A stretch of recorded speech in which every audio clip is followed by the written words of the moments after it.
নরসিংদীতে ধর্ষণ ও হত্যা মামলার মূল আসামি সহ গ্রেপ্তার 7 জনকে আদালতে তোলা হবে কাল। এখনো পলাতক 2 ধর্ষকদের বিরুদ্ধে কঠোর হুঁশিয়ারি আইনমন্ত্রীর। পাবনায় দাদিকে খুন করে নাতনিকে অপহরণের পর হত্যা, এখনো গ্রেপ্তার হয়নি কেউ। আশুলিয়ায় অন্তঃসত্ত্বা নারী খুন, নওগাঁয় গৃহবধূ হত্যায় স্বামী আটক।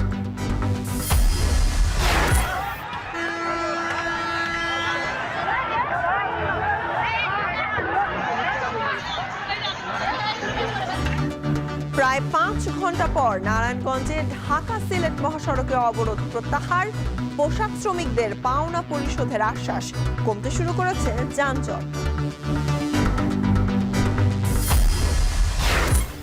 কক্সবাজারে জলদস্যু আতঙ্কে জেলেরা, লুট হচ্ছে মাছ ও মূল্যবান সরঞ্জাম, চিরুনি অভিযানে কোস্টগার্ড।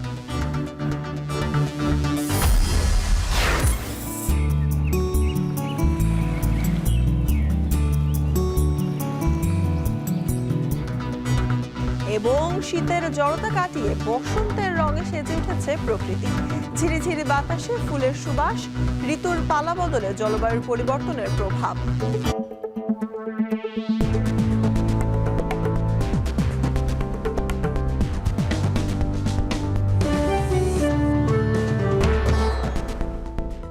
স্বাগত এখন জনপদে, আর আপনাদের সাথে আছি আমি সুলতানা স্বর্ণা। নরসিংদীতে কিশোরীকে ধর্ষণ ও হত্যা মামলায় গ্রেপ্তারকৃত 7 জনকে রবিবার আদালতে তোলা হবে, আর অভিযুক্ত আরও 2 জনকে গ্রেপ্তারের চেষ্টা চলছে বলে জানিয়েছে পুলিশ।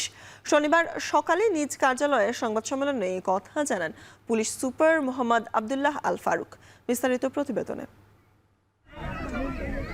দেশ জুড়ে আলোচনার কেন্দ্রবিন্দুতে নরসিংদীর মাধবদীতে কিশোরী ধর্ষণের পর হত্যা।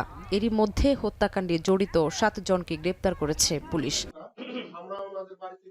শনিবার সকালে এ নিয়ে সংবাদ সম্মেলন করেন জেলা পুলিশ সুপার মোহাম্মদ আবদুল্লাহ আল ফারুক। তিনি জানান, গ্রেপ্তারকৃত 7 জনের রিমান্ড শুনানির জন্য রোববার আদালতে তোলা হবে, আর হত্যাকাণ্ডে অভিযুক্ত আরও 2 জনকে গ্রেপ্তারের চেষ্টা চলছে বলেও জানান তিনি। এজাহারের নাম ছিল 9 জন আসামি, এর সাথে ধর্ষণ এবং খুনের সাথে জড়িত ছিল 4 জন।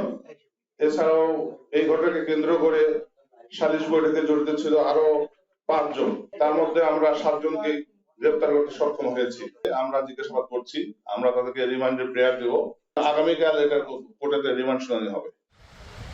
এর আগে বুধবার সন্ধ্যায় বাবার কাছ থেকে ওই কিশোরীকে ছিনিয়ে নেয় অভিযুক্তরা। পরদিন সকালে বাড়ির পাশে সরিষা ক্ষেত থেকে ভুক্তভোগীর মরদেহ উদ্ধার করে পুলিশ। এই ঘটনায় ভুক্তভোগীর মা 9 জনকে আসামি করে থানায় মামলা করেন।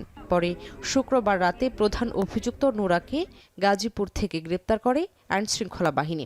এছাড়া অভিযুক্ত আরেকজনকে গ্রেপ্তার করা হয় ময়মনসিংহের গৌরীপুর থেকে।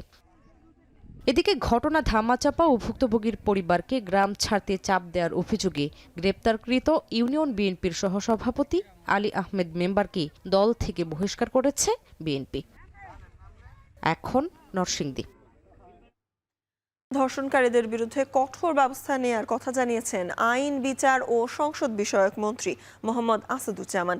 যদি ধর্ষণকারীদের কেউ আশ্রয় দেয়, তাদের শেকড়ও উপড়ে ফেলার হুঁশিয়ারি দেন তিনি। শনিবার সকালে ঝিনাইদহ জেলার প্রশাসকের সম্মেলন কক্ষে এক মতবিনিময় সভায় আইনমন্ত্রী এসব কথা বলেন।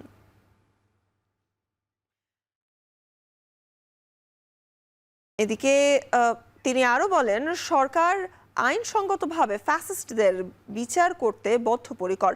সরকারি কোনো দপ্তরের কর্মকর্তা দুর্নীতি করলে তার বিরুদ্ধে কঠোর ব্যবস্থার হুঁশিয়ারি দিয়ে মন্ত্রী আরো বলেন, দুর্নীতিবাজ কর্মকর্তাদের বরদাস্ত করার পাশাপাশি তাদের বিরুদ্ধে মামলাও করা হবে।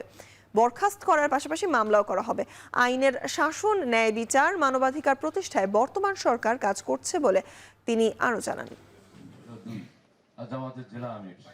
সরকার জনমতগুলোকে দেখছেন এবং সরকার আইনসঙ্গতভাবে ফ্যাসিস্টদের বিচার করতে বদ্ধপরিকর। আমার বার্তা, এ ধরনের অপরাধ যেই করে থাকুক এবং তাদেরকে যদি কেউ শেল্টার দিতে আসে, তাদেরকে সহ শিকড় উপড়ে ফেলা হবে। এদিকে নরসিংদীর পর পাবনাতেও ঘটেছে অপহরণের পর কিশোরীকে হত্যার ঘটনা। শনিবার মধ্যরাতে জেলার ঈশ্বরদীতে দাদিকে হত্যা করে বাড়ি থেকে নাতনিকে অপহরণ করে দুর্বৃত্তরা। পরে তারও মরদেহ উদ্ধার করা হয় বাড়ির পাশের ক্ষেত থেকে। ঘটনার তদন্ত চলছে বলে জানিয়েছে পুলিশ। সোহাগ মল্লিকের ছবিতে বিস্তারিত মাসুদ রানার প্রতিবেদনে। বাড়ির উঠোনে দাদির ও ক্ষেতের আইলে পড়ে আছে নাতনির মরদেহ। স্বজনদের আহাজারি। শনিবার রাতের কোনো এক সময় উপজেলার দাসরিয়া ইউনিয়নের উত্তরপাড়া গ্রামে বাড়ি থেকে দাদিকে হত্যা করে নাতনিকে অপহরণ করে দুর্বৃত্তরা। স্থানীয়রা জানায় মধ্যরাতে হঠাৎ কান্নার আওয়াজ শুনে রাস্তায় বের হন তারা। কান্নার আওয়াজ থেমে গেলে বাড়িতে চলে যান তারা। সকালে বাড়ির উঠোনে সুফিয়া খাতুনের মরদেহ দেখে পুলিশে খবর দেয় স্থানীয়রা। এক পর্যায়ে বাড়ির পাশের ক্ষেত থেকে তার নাতনি জামিলার মরদেহ উদ্ধার করা হয়। স্বজনদের ধারণা ধর্ষণের পরই হত্যা করা হয়েছে তাকে।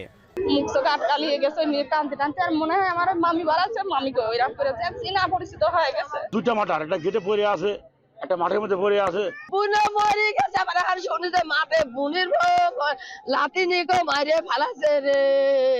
পরশুদিন আমার বেটি কথা কয়েছে, খালি আমার সাথে কাল কথা হয়নি আমার বেটির। আমি সবসময় কথা কয় পাগলের সাথে। হত্যার ঘটনায় কারা জড়িত তা নিয়ে এখনো পর্যন্ত কোনো ধারণা দেয়নি পুলিশ। জানিয়েছে হত্যার ঘটনা গুরুত্বের সাথে তদন্ত করা হচ্ছে। আমাদের এখানে কভার এবং আনকভার পুলিশ পার্সনরা কাজ করতেছে। আমরা বিভিন্ন অ্যাসপেক্ট নিয়ে ইয়ে করতে আশা করি যে আমরা এটার সঙ্গে যারা জড়িত তাদেরকে আমরা আইনের হাতে নিয়ে আসবো। আমরা ডিটেক্ট করে ফেলবো এবং জড়িতদেরকে দ্রুত এই বিষয়ে আপনাদের মাধ্যমে সবাইকে জানাতে পারবো। ন্যাক্কারজনক এই ঘটনায় দ্রুত আসামিদের চিহ্নিত করে আইনের আওতায় আনার দাবি স্বজন ও এলাকাবাসীর। এখন পাবনা। আশুলিয়ায় 2 মাসের অন্তঃসত্ত্বা স্ত্রীকে হত্যার অভিযোগ উঠেছে স্বামীর বিরুদ্ধে। ঘটনার পর থেকেই পলাতক রয়েছেন অভিযুক্ত স্বামী বিল্লাল। সকালে জাতীয় জরুরি সেবায় ফোন পেয়ে আশুলিয়ার পাবনারটেক এলাকায় ভাড়া বাসা থেকে রুমানা আক্তার রুমি নামে ওই নারীর মরদেহ উদ্ধার করেছে পুলিশ। নিহতের গলায় আঘাতের চিহ্ন এবং হাতের কবজিতে কাঁটা দাগ রয়েছে। ধারণা করা হচ্ছে পারিবারিক কলহের জেরেই এই হত্যাকাণ্ড ঘটতে পারে বলে পুলিশ জানায়। এছাড়াও পলাতক বিল্লালকে আটকের চেষ্টা চলছে বলেও জানিয়েছে পুলিশ।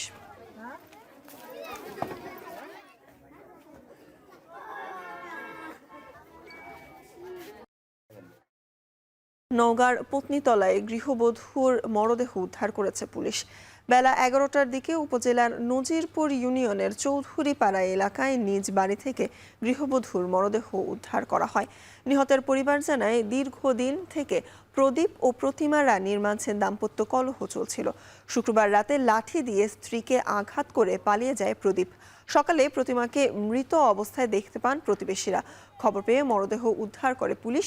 একই সঙ্গে পাশের একটি শ্মশান থেকে অভিযুক্ত স্বামী প্রদীপকে গ্রেপ্তার করে তারা।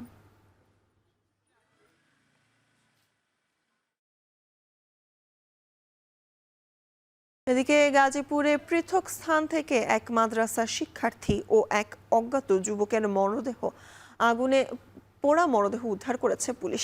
দুপুরে সদর উপজেলার ভবানীপুর ও শ্রীপুরের বৃন্দাবন এলাকা থেকে মরদেহ দুটি উদ্ধার করে পুলিশ। পুলিশ জানায় সদর উপজেলার ভবানীপুর এলাকার একটি হোটেলের পেছনের ঝোপ থেকে উদ্ধার করা হয় 14 বছর বয়সী মাদ্রাসা ছাত্র মাহবুব হোসেন রনির মরদেহ। রনি ময়মনসিংহের গৌরীপুর এলাকার সোহাগ মিয়ার ছেলে এবং গতকাল রাত থেকে নিখোঁজ ছিল রনি। এদিকে শ্রীপুরের বর্মি এমসি বাজার সড়কের পাশ থেকে গলায় রশি পেঁচানো ও আগুনে পোড়া অবস্থায় এক অজ্ঞাত যুবকের মরদেহ উদ্ধার করে তারা। প্রমাণ লোপাটের উদ্দেশ্যে হত্যার পর মরদেহগুলো পুড়িয়ে ফেলে দুর্বৃত্তরা, এমনটাই ধারণা করা হচ্ছে।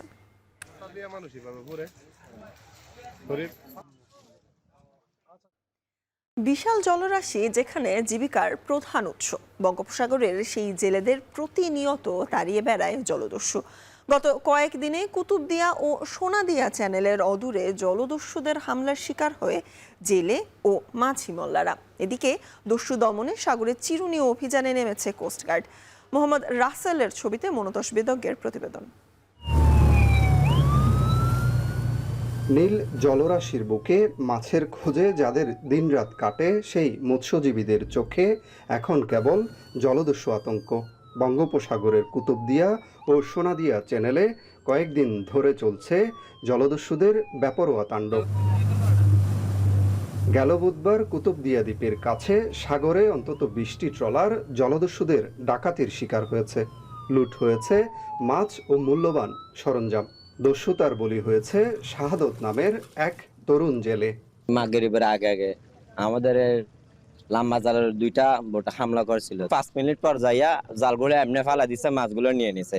আমাদের সাথে ভালো সাথে কথা বলার পরে এরা এখানে অস্ত্রপাত নিয়ে উঠে তারপরে সব মালামাল নিয়ে যায়, এরকম করে ডাকাত। ট্রলার কম থাকার কারণে এরা সর্বাত্মক সহযোগিতা করতে পারতেছে না। কোস্টগার্ডের জনসংখ্যা বৃদ্ধি এবং বোটগুলো আছে, ট্রলারগুলো, এগুলো আরো বৃদ্ধি করার জন্য এটাগুলো যদি বৃদ্ধি পায় তাহলে আমাদের জেলে ভাইদের উপকৃত হয়। এদিকে 2 মাসে অভিযান চালিয়ে মোট 30 জলদস্যুকে আটক করেছে কোস্টগার্ড। বাকি দস্যুদের দমনে অভিযান অব্যাহত রয়েছে বলে জানালেন কোস্টগার্ডের কর্মকর্তা। গত 2 মাসে কোস্টগার্ডের একাধিক বিশেষ অভিযানে 4টি আগ্নেয়াস্ত্র, 17টি দেশীয় অস্ত্র, 30 জন ডাকাতকে আমরা আটক করতে সক্ষম হই। এছাড়াও ডাকাতের কবলে জিম্মি থাকা 32 জন বাংলাদেশি জেলেকে আমরা উদ্ধার করতে সক্ষম হয়েছি। নদীপথ এবং উপকূলের সার্বিক নিরাপত্তায় বাংলাদেশ কোস্টগার্ড ভবিষ্যতেও এই ধরনের অভিযান অব্যাহত রাখবে। সাগর ও উপকূলীয় এলাকার নিরাপত্তায় কোস্টগার্ডের এই কঠোর অবস্থান জেলেদের মনে কিছুটা স্বস্তি ফেরালেও দস্যু বাহিনীর শিকড় উপড়ে ফেলাই এখন বড় চ্যালেঞ্জ। বনতোষ বেদজ্ঞ, এখন কক্সবাজার। মেঘনা নদীতে নাব্যতা সংকটের কারণে হুমকির মুখে পড়েছে ভোলা লক্ষ্মীপুর নৌপথে যান চলাচল। ভোলাঘাট থেকে ডুবোচর এড়িয়ে প্রায় 12 কিলোমিটার ঘুরে যেতে হচ্ছে লক্ষ্মীপুর ঘাটে। ভোগান্তি এড়াতে দ্রুত নদী ড্রেজিং করার দাবি নৌযান ব্যবহারকারীদের। আর দুর্ভোগ কমাতে প্রয়োজনীয় ব্যবস্থা গ্রহণের আশ্বাস দিয়েছেন প্রশাসন। ইমতিয়াজুর রহমান এর প্রতিবেদন আর ছবি তুলেছেন অঙ্কুর রায়। ঈদকে সামনে রেখে যাত্রীর চাপ বাড়ল, মেঘনার নাব্য সংকটে আবারও হুমকির মুখে পড়েছে ভোলা লক্ষ্মীপুর নৌরুট। দীর্ঘ অপেক্ষায় চরম ভোগান্তিতে পড়েছেন যাত্রী ও যানবাহন চালকরা। মেঘনা নদীর বিভিন্ন পয়েন্টে জেগে উঠেছে অসংখ্য ডুবোচর। ইলিশা ঘাট এলাকার কাছে নাব্যতা সংকট প্রকট আকার ধারণ করেছে। ফলে ভোলা লক্ষ্মীপুর রুটে নৌযানগুলোকে ডুবোচর এড়িয়ে প্রায় 12 কিলোমিটার ঘুরে চলাচল করতে হচ্ছে। প্রায় 45 কিলোমিটার পথ পাড়ি দিতে অপেক্ষা করতে হচ্ছে ঘন্টার পর ঘন্টা। অতিরিক্ত সময় লাগায় নষ্ট হয়ে যাচ্ছে দূরপাল্লার যানবাহনে থাকা কাঁচামাল সহ বিভিন্ন পণ্য। তাই মজুচৌধুরীর হাট থেকে ঘাট অপসারণ করে মতিরহাটে স্থানান্তর করলে প্রায় 10 কিলোমিটারের ভোগান্তি কমবে বলে জানান ভুক্তভোগীরা। জোয়ার আসলে যাইতে পারি, আর নয়তো আমরা ঘন্টার পর ঘন্টা এখানে বসে থাকতে হয়। অনেক অসুস্থ রোগীরে আমরা 1 ঘন্টা 1.5 ঘন্টা যাইতাম, আগে লস দেয়া, এখন এই ডুবোচরের কারণে আমরা পারি না। লঞ্চ জায়গা আটকে পড়ে, আমার দরকার আধা ঘন্টার আসার জন্য, ওই জায়গা আমার 5 ঘন্টা লেগে যায়। মতিরহাট যদি ঘাট আনে সময় লাগবে খালি 1 ঘন্টা। কাটাখাল নামক যে জায়গাটা আছে ওখানে নাব্যতা সংকট চরম আকার ধারণ করছে। এখন শুকনা মৌসুম, ওখানে যে বলগেটগুলো আছে জোয়ারের সময় যে বলগেটগুলো মারাত্মক প্রতিবন্ধক সৃষ্টি করে। সংশ্লিষ্ট কর্তৃপক্ষকে আমরা জানিয়েছি, যদি তারা এই সমস্যা থেকে আমাদের সমাধান করে দিতে পারে তাহলে আমাদের ফেরি চলাচলটা সুন্দরভাবে চলতে পারবে। এদিকে দুর্ভোগ কমাতে দ্রুত ড্রেজিং সহ প্রয়োজনীয় ব্যবস্থা গ্রহণের আশ্বাস সংশ্লিষ্টদের। সংকটের উত্তরণের জন্য আমরা অবশ্যই চিঠি দিব এবং প্রয়োজনীয় যে ব্যবস্থা নেওয়া দরকার ড্রেজিং বিভাগ আমাদের নেবে এবং তার জন্য যদি আমার 1-to-1 কথা বলা লাগে, প্রয়োজনে হেড অফিসে কথা বলা লাগে, সেটা আমি বলবো। যে জায়গায় নাব্যতা সংকট হচ্ছে সেই জায়গাতে বরিশাল অঞ্চল এবং যেটা হচ্ছে আপনার বরিশাল অঞ্চলের ড্রেজিং এবং চট্টগ্রাম অঞ্চলের ড্রেজিং দুইটাই চলমান আছে। ভোলা লক্ষ্মীপুর নৌপথে 4টি রোরো ফেরি ও 10টি যাত্রীবাহী লঞ্চ চলাচল করে। এসব নৌযানের মাধ্যমে প্রতিদিন প্রায় 10,000-এর বেশি যাত্রী চলাচল করেন। ইমতিয়াজুর রহমান, এখন ভোলা। বিএনপি কখনো দুর্নীতিকে প্রশ্রয় দেয় না বলে জানিয়েছেন দলের মহাসচিব ও স্থানীয় সরকার মন্ত্রী মির্জা ফখরুল ইসলাম আলমগীর। দুপুরে ঠাকুরগাঁও জেলা প্রশাসক কার্যালয়ে এক মত বিনিময় সভায় তিনি এ কথা জানান। দেশকে সমৃদ্ধ অর্থনীতিতে পরিণত করতে ও গণতান্ত্রিক প্রতিষ্ঠানগুলো শক্তিশালী করার বিষয়গুলো নজর দেওয়া দরকার বলেও জানান তিনি। উপদেষ্টাদের দুর্নীতির খবর সংবাদ মাধ্যমে আসার বিষয়ে মির্জা ফখরুল জানান, দুর্নীতি দেখার জন্য দুদক রয়েছে, তবে বিএনপি কোনো প্রকার দুর্নীতিকে ছাড় দেবে না।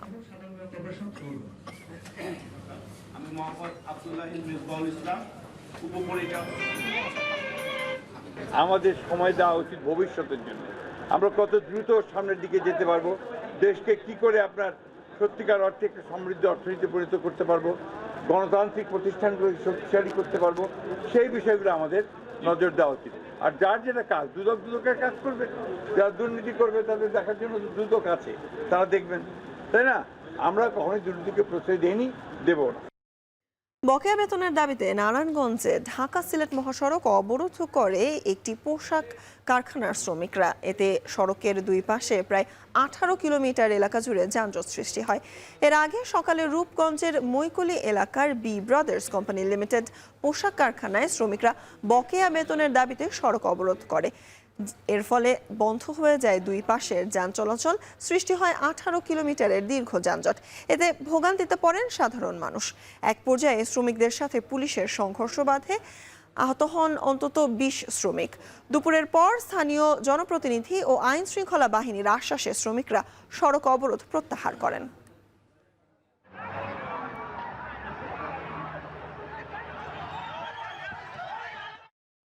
ঈদের আগেই ফ্যামিলি কার্ডধারীরা তাদের প্রাপ্য অর্থ পাবেন বলে জানিয়েছেন মহিলা ও শিশু বিষয়ক প্রতিমন্ত্রী ফারজানা শারমিন পুতুল। দুপুরে নাটোর সার্কিট হাউসে এক মতবিনিময় সভা শেষে এ কথা জানান তিনি। বলেন, প্রাথমিকভাবে দরিদ্র ও নিম্নবিত্ত পরিবারের নারীদের এই সুবিধা দেওয়া হচ্ছে।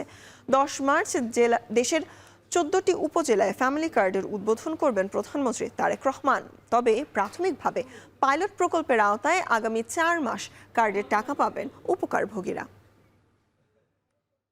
ঈদের আগে 10 তারিখে এটা শুভ উদ্বোধন করবেন আমাদের মাননীয় প্রধানমন্ত্রী, এবং এই শুভ উদ্বোধনের দিন থেকেই কিন্তু প্রতি মাসে এই টাকাটা প্রতি মাসে তাদের অ্যাকাউন্টে যাবে যারা এটার বেনিফিশিয়ারি হবে।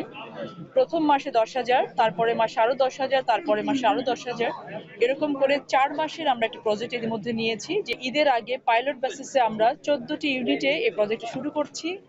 এই 14টি ইউনিট 14টা উপজেলার একটি ইউনিয়নের একটি ওয়ার্ডকে নিয়ে শুরু হবে, এবং এই পাইলট বেসিসে 14টি ইউনিটে যদি আমরা সাকসেস হতে পারি, একইভাবে একই ডিজাইনে একইভাবে কমিটি গঠন করে আমরা পরবর্তীতে গ্র্যাজুয়ালি পুরো বাংলাদেশে এই প্রজেক্টটি আমরা চালু করব। সাভারে মশা নিধন কার্যক্রম উদ্বোধন করেছেন স্থানীয় সংসদ সদস্য দেওয়ান মোহাম্মদ সালাউদ্দিন বাবু। সকালে সাভার পৌরসভার উদ্যোগে ব্যাংক কলোনির 5 নম্বর ওয়ার্ডে মশা নিধন কার্যক্রম উদ্বোধন করেন তিনি। উদ্বোধন শেষে ফগার মেশিন দিয়ে ড্রেন ও সড়কের বিভিন্ন অংশে স্প্রে করেন। এ সময় মশার বংশবিস্তার রোধে লার্ভা ধ্বংস করা হয়। পর্যায়ক্রমে সাভার ও আশুলিয়ার বিভিন্ন এলাকায় মশক নিধন কার্যক্রম চলবে বলে জানান সংসদ সদস্য। সাম্প্রতিক সময়ে পৌর এলাকার বাসাবাড়ি ও রাস্তাঘাটে মশার উপদ্রব বেড়ে যায়, এতে জনদুর্ভোগে পড়েন এলাকাবাসী। এই অবস্থায় মশা নিধন কার্যক্রম শুরু করেছে পৌর কর্তৃপক্ষ।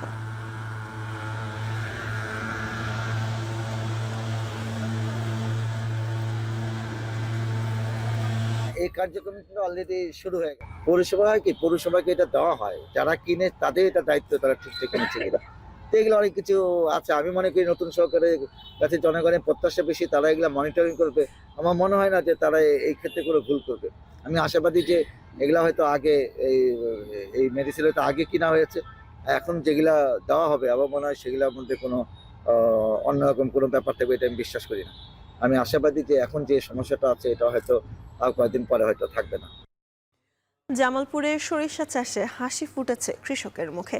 বিস্তীর্ণ চরাঞ্চলে চাষ করা সরিষা ঘরে তুলতে ব্যস্ত সময় পার করছেন তারা। উৎপাদন খরচ পুষিয়ে অনেকটাই লাভের মুখ দেখছেন চাষিরা।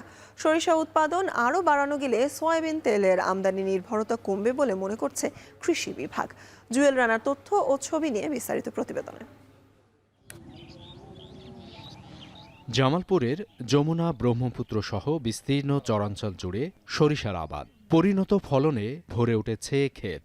উৎপাদিত ফসল ঘরে তুলতে নানা কর্মযজ্ঞে ব্যস্ত সবাই। চরাঞ্চলের মতো জেলার সমতলেও চলছে সরিষা কাটামাড়াই।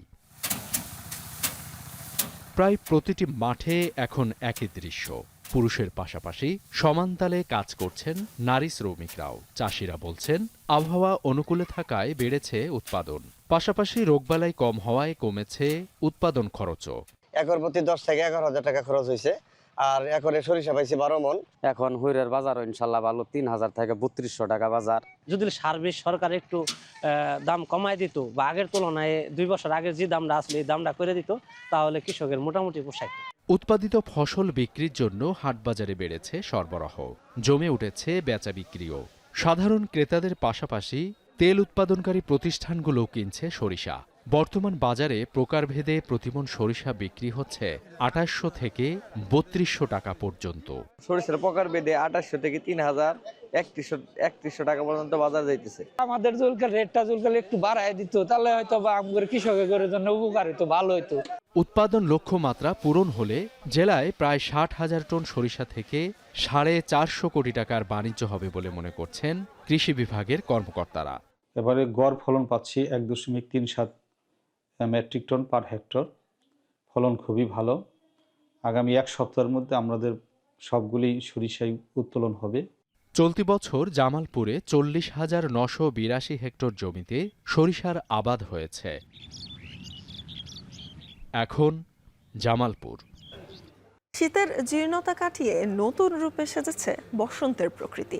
রঙিন প্রকৃতি আর ঝিরিঝিরি বাতাসে ভেসে বেড়ানো ফুলের সুবাস বসন্তের বার্তা দিলেও জেঁকে বসেছে জলবায়ু পরিবর্তনের প্রভাব।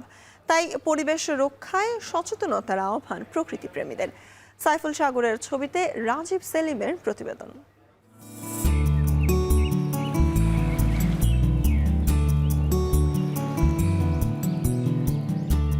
শীতের জরাজীর্ণতা ঝেড়ে ফেলে নির্জীব নিষ্প্রাণ প্রকৃতি সেজেছে বর্ণিল সাজে।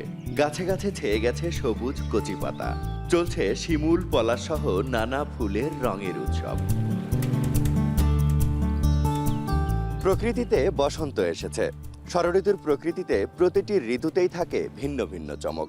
হাড় কাঁপানো শীত আর প্রচণ্ড গরমের মাঝামাঝি এই নাতিশীতোষ্ণ সময়ে মন দোলে প্রশান্তির আলতো বাতাসে। কদিন আগে শীতে বিবর্ণ হয়ে যাওয়া প্রকৃতি ঋতুরাজ বসন্তের ছোঁয়ায় সজীব হয়েছে, নিজেকে মেলে ধরেছে সবচেয়ে সুন্দর রূপে। বাংলা প্রকৃতিতে মধুমাস আসবে, তাই আম, জাম, লিচু সহ বাহারি সব ফলের গাছে মুকুল এসেছে। উপযুক্ত আবহাওয়া পেয়ে চাষের ফুলও ফুটেছে অন্যান্য সময়ের চেয়ে অনেক বেশি। নাতিশীতোষ্ণ আবহাওয়া, রঙিন প্রকৃতি আর ঝিরিঝিরি বাতাসে ছড়ানো ফুলের মিষ্টি গন্ধে মাতোয়ারা মন। আমের মুকুল বের হয়েছে, আমের ফুল, কাঞ্চন ফুল, বিভিন্ন রকমের ধরনের ফুল। বসন্ত মাসকে আসলে ঘিরে মনটা সবসময় ফুরফুরেই থাকে মানুষের। এই সময়টাতে চন্দ্রমল্লিকা, তারপরে হচ্ছে জারবেরা, তারপরে থাই গোলাপ, লাল গোলাপ, এই সমস্ত ফুলগুলো ফুটে থাকে। বসন্ত এলেই বারে পাখপাখালির বিচরণও। নজরে পড়ে নানা জাতের পাখি। তাদের কলকাকলি কানে এলেও সহজে দেখা মেলে না বসন্তের দূত কোকিলের। আগে আমরা বুঝতে পারতাম যে বসন্ত যখন আসছে বা আসি করছে, ওই সময় থেকেই কোকিল একবার দুবার করে মানে ওরা ডাকতো আর কি। এখন সেটা একদমই দেখা যায় না। কোকিল খুব নিভৃতচারী একটি পাখি, এ শব্দ পছন্দ করে না। শহরের ব্যস্ত কোলাহল এবং সব জায়গায় এই যে যন্ত্র এবং শব্দ দূষণ, এর ফলে কোকিল কমে গিয়েছে। ঋতুচক্রের হিসেব অনুযায়ী প্রকৃতিতে বসন্তকাল এলেও জলবায়ু পরিবর্তনের কারণে সময় মতো ঋতু পরিবর্তন হচ্ছে না। প্রকৃতি বসন্তের রূপ ধারণ করলেও এখনো অনুপস্থিত ঋতুর অন্যান্য বৈশিষ্ট্য। বসন্তকাল আসলে যে পাখপাখালি, পাখির ডাক, কিচিরমিচির এবং গাছের যে আড়মোড়া দিয়ে গাছের ফুল ফোটা, সেগুলো কিন্তু আমরা দেখতে পাচ্ছি না। তো এটা আসলে এই জলবায়ু পরিবর্তনের একটা ফল। প্রকৃতি প্রেমীদের প্রত্যাশা, পরিবেশের ভারসাম্য রক্ষায় সচেতন হোক প্রতিটি মানুষ। পর্যাপ্ত জলাশয় ও বনায়নে বেঁচে থাকুক বাংলার ষড়ঋতু। রাজীব সেলিম, এখন বগুড়া। এখন জনপদে শেষ করার আগে শিরোনামগুলো থাকছে আরও একবার। নরসিংদীতে ধর্ষণ ও হত্যা মামলার মূল আসামি সহ গ্রেপ্তার 7 জনকে আদালতে তোলা হবে কাল। এখনো পলাতক 2 ধর্ষকদের বিরুদ্ধে কঠোর হুঁশিয়ারি আইনমন্ত্রীর। পাবনায় দাদিকে খুন করে নাতনিকে অপহরণের পর হত্যা, এখনো গ্রেপ্তার হয়নি কেউ। আশুলিয়ায় অন্তঃসত্ত্বা নারী খুন, নওগাঁয় গৃহবধূ হত্যায় স্বামী আটক।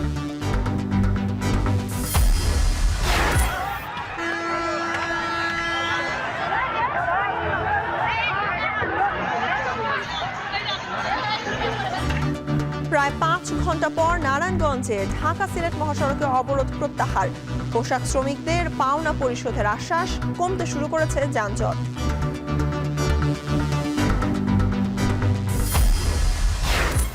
কক্সবাজারে জলদস্যু আতঙ্কে জেলেরা, লুট হচ্ছে মাছ ও মূল্যবান সরঞ্জাম। চিরুনি অভিযানে কোস্টগার্ড।